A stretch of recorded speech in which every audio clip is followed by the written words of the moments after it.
Mike? Mike Mullin, MikeMullin.net. I never thought I'd say mellow Kevin Harvick, I mean, after your first few years in the series. But a lot of your rivals this season have just like blown up right and left mentally, and yet you over the last year and a half have got this strange, calm attitude about everything, no matter what happens. Something happened along the line. Your persona right now for the championship is just like cool and focused and nothing rattles you. What changed so dramatically? It's easier. That's really the bottom line. Is it's easier. But you know, I honestly, it's just I think Gil and the team have a lot to do with that, just for the fact that he handles it. I mean, when we're screwed up, and he'll be the first one to tell you that we're screwed up, but he has an answer as to here's what we're doing. We're not just sitting on our hands hoping for something to magically fix itself. Here's the procedures that we're going through to try to make things better. Here's the problems that we have. Here's what we're trying to address.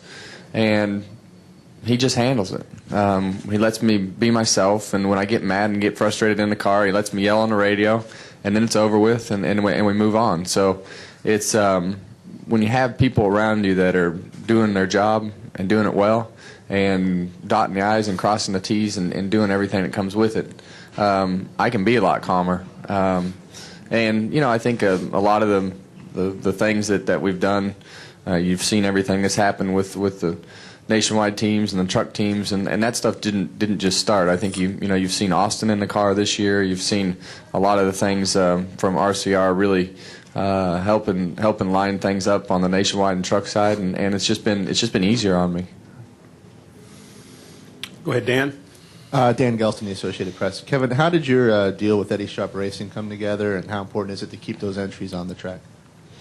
Well, our main concern when we decided to do what we did with KHI was to do everything we could to keep everything on the track. And with Eddie acquiring the two teams, that's going to give everybody the opportunity to move forward. He's going to come to the shop and interview people and make sure that they fit into his company and want to be a part of his company. So those two teams will be on track, and for him, and it's a great way to build his company with two teams that are already established, and if you can get the people to go along with them, that's even better. So all that's up to him now, and for us, we're obviously going a different direction with our lives and business, but to have the people have the opportunity to still have jobs and move forward is the part that we've been concentrating on at this point to try to help them.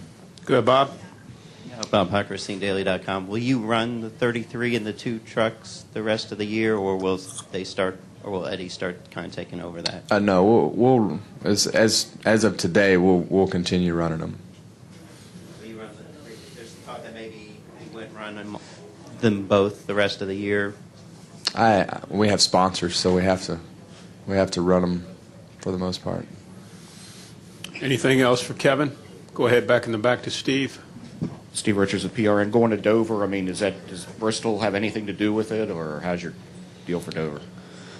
We should be fine at Dover. I felt like we've run well there the last few times. So I mean, I don't really have any specific concerns. I think as you go to every racetrack, you're always concerned on whether you're going to run good or bad, and you never really know until you get there and see what the tire is and see exactly what the weekend brings with weather and all the different things that come with putting a weekend together. So we can run really well at any racetrack, and along with anybody in the garage, you have that opportunity to run bad too. So you just have to make the best out of whatever the weekend gives you, but it doesn't bring up any specific concerns for us. Take a couple more. We'll go Mike and then end with Ed. Go ahead, Mike.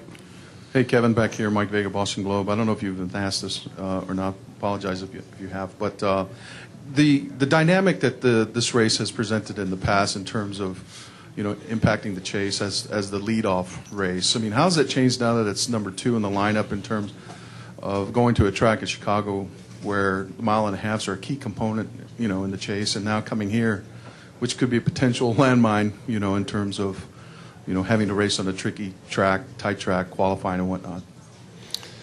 Look, they can all be landmines. I mean, there's not a specific racetrack that I look at from our standpoint. There's not one specific racetrack that sticks out and says, you know, this is going to be a disaster. They can all be disasters and they can all be beneficial. You know, this is just another racetrack on the schedule, and you know, obviously there's more mile-and-a-half racetracks on the schedule than there are anything else. But I'm not trying to, you know, be an ass about anything. To us, they're all just another race at this point. They all pay the same points. We just go to a different location and we have a different car and we show up, and that's just how we're approaching it.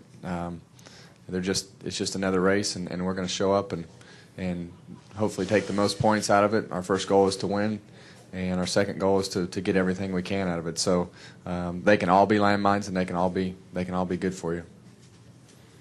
Finish Ed up. Hinton, Go ESPN. Ed, and then Shannon. I'm sorry.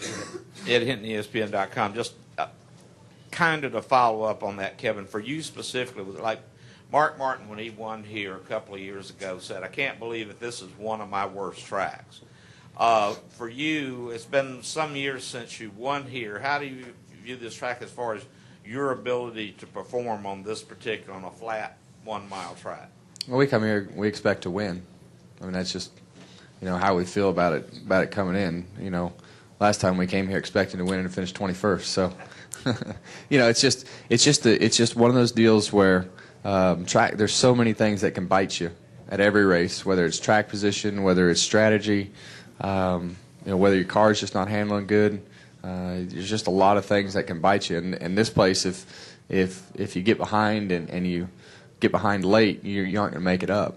So it's you know, there's definitely a track position game here that comes into play because it's harder to pass than most places. But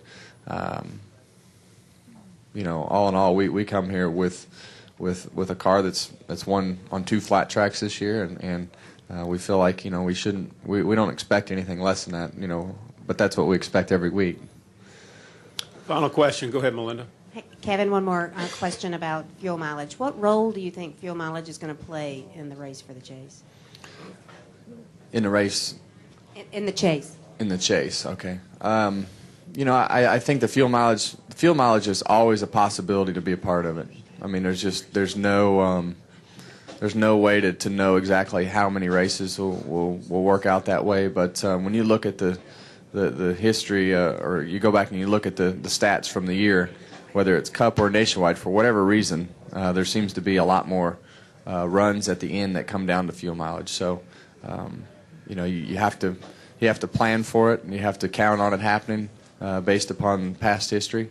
And you know, this race comes down to, you know, a late pit stop, usually right on the edge of fuel mileage strategy. So it's you have to plan on fuel mileage happening in every race to be prepared for it. And if it doesn't, then it's no big deal. But if you don't prepare for it and it does happen, then you're in trouble because you can't compete with everybody else on the racetrack that's planned for it. But it'll come into play again. Kevin, thank you very much. Appreciate you being here, and good luck. Thanks.